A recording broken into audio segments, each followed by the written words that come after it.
A former elementary school teacher in Daejeon, South Korea has been sentenced to life imprisonment for the unaliving of an 8-year-old student. The court found 48-year-old Myung Jae-won guilty of luring and unaliving the child inside the school, calling her actions a betrayal of duty.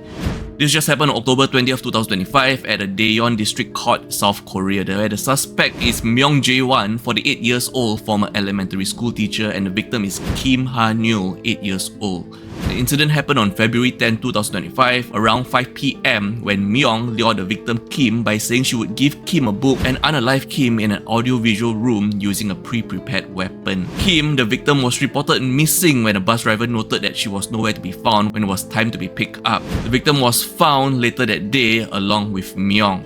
Days before the incident, Myung had also destroyed school property and also assaulted a colleague by putting a colleague into a headlock. Myung told police that she had brought a weapon on the day of the attack and brought it into school, planning to unalive herself along with a random child. Myung has been charged with violations of the Act on the Aggravated Punishment of Specified Crimes, and she has been sentenced to life imprisonment with 30 years of electronic monitoring, while prosecutors actually demanded the capital punishment for her. The court said the defendant betrayed her duty to protect children and calling the case unprecedented. It also rejected the claim of diminished mental capacity, noting her deliberate planning and actions to avoid detection. The court ruled that permanent isolation from society was necessary, but the capital punishment was not justified. The victim's family now plans to appeal, criticizing the life sentence as it allows for parole. Prosecutors stated that Myung committed a crime due to a combination of anger, family disputes, and also upset because she was rushed back to work when she requested a 6 months leave of absence, citing depression, but